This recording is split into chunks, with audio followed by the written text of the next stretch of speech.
Bem-vindo à primeira série de podcasts promovidos pelo Anemia Working Group, a Associação Portuguesa para o Estudo de Anemia, que tem como objetivo promover a investigação na anemia nas suas diversas vertentes. Neste contexto, promovemos uma série de podcasts que pretendem ser um espaço de atualização com caráter informal e didático. Hoje temos connosco a doutora Diana Pedreira. A doutora Diana é internista no Hospital de Setúbal e vai-nos falar sobre anemia, identificar a população em risco e fazer o diagnóstico diferencial.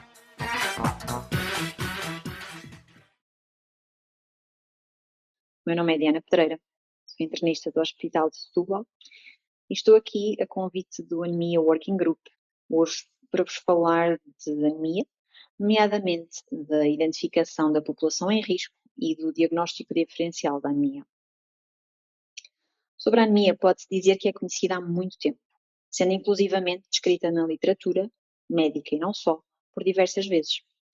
Ao longo da história, parece até ter recebido outros nomes, sendo confundida com outras doenças. Ressalta-se o exemplo da clorose, uma doença documentada no século XVII, que afetava principalmente meninas adolescentes e cuja descrição era algo vaga.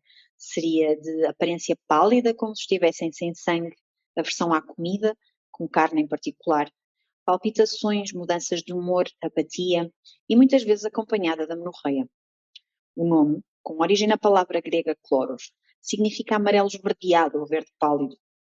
A denominação viria, segundo alguns, da coloração observada nas jovens afetadas, ou segundo outros, com o facto de afetar preferencialmente jovens verdes, não maduras. Esta doença foi classificada inicialmente como uma doença nervosa e os tratamentos propostos eram inicialmente comportamentais, sugerindo que ao engravidar se recuperarão. Com o passar do tempo, o tratamento terá passado a incluir terapêutica com o ferro, o que leva a supor que esta chamada clorose pudesse ser nada mais do que anemia, provavelmente de etiologia ferropénica e relacionada com a menstruação nas raparigas jovens. E assim sendo, esta pequena história da história remete-nos para uma das populações em risco de desenvolver anemia, mulheres em idade fértil, devido à perda de sangue durante a menstruação. Para além destas, há ainda a destacar as crianças em crescimento, devido ao aumento das necessidades de ferro, aos idosos, devido à redução na absorção de nutrientes, pessoas com dietas pobres em ferro, vitamina B12 ou ácido fólico, pessoas com doenças crónicas que causam uma diminuição na produção de eritrócitos ou na absorção de nutrientes, e pessoas com história de perda de sangue significativa, seja qual for a causa. O nosso objetivo fundamental perante um caso de anemia será sempre determinar a causa subjacente à mesma, a fim de estabelecer o tratamento mais apropriado a cada situação.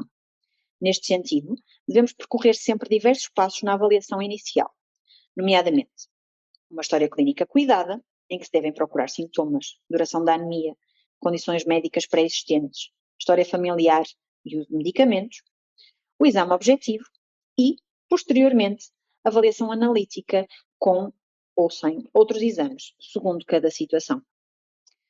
Uma das informações mais relevantes será o tempo de instalação da anemia, pelo que devemos sempre procurar valores prévios da hemoglobina do doente.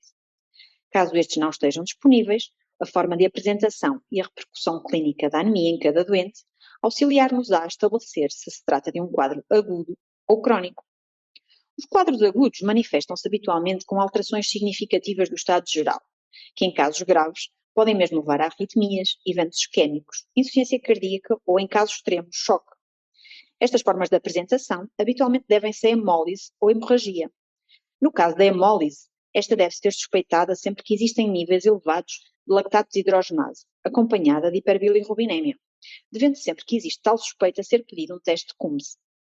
Quando a anemia aguda é secundária à hemorragia, caso esta não seja visível de imediato, como no caso das epistaxis ou das menorragias, por exemplo, esta deve ser investigada através de exames de imagem e ou exames endoscópicos, sempre que necessário, e controlada o mais rapidamente possível.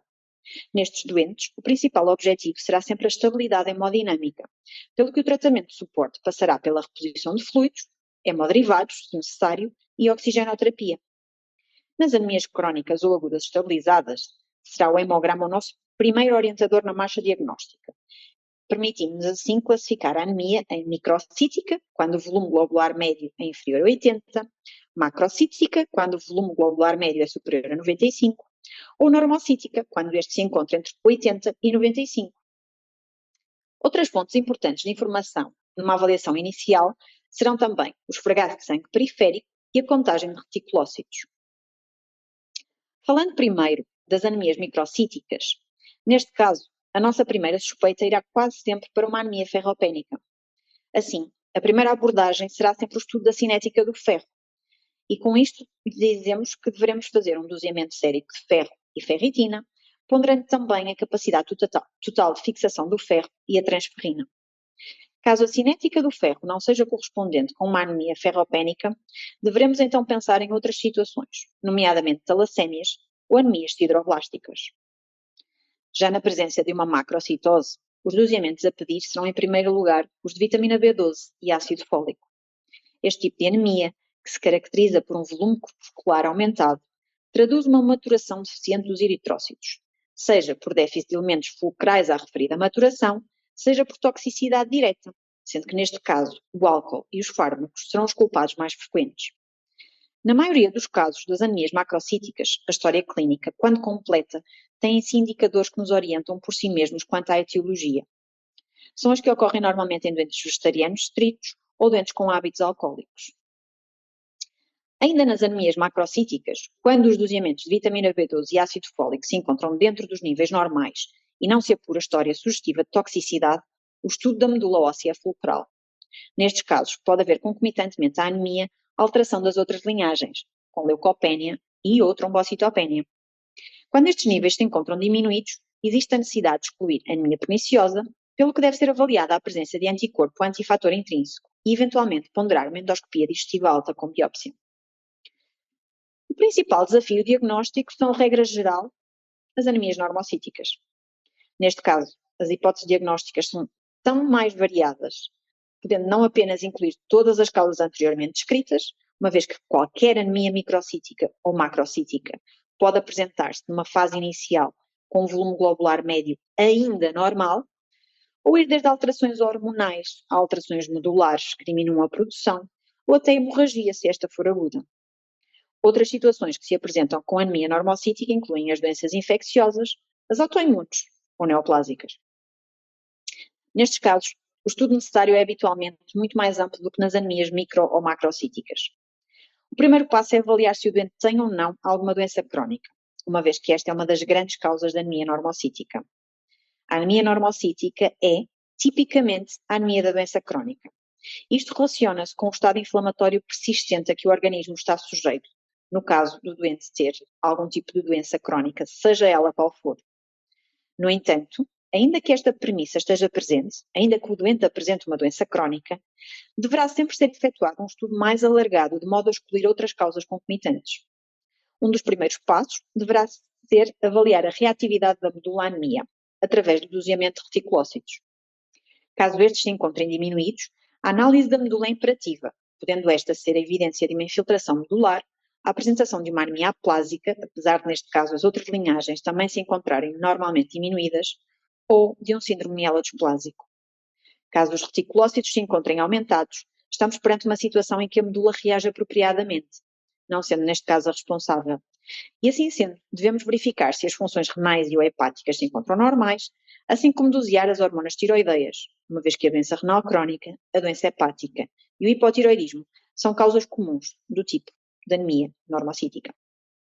Devem ainda ser doseadas a lactato hidrogenase, a aptoglobina, as bilirrubinas, sendo que o seu aumento é altamente sugestivo de uma etiologia hemolítica, como já falamos previamente. Neste caso, inserem-se as esferocitoses, a drepanocitose ou o déficit de glicose 6-fosfato deshidrogenase. Em conclusão, discutimos ao longo deste podcast sobre a anemia, a sua importância nos cuidados de saúde e a necessidade de identificar a população em risco.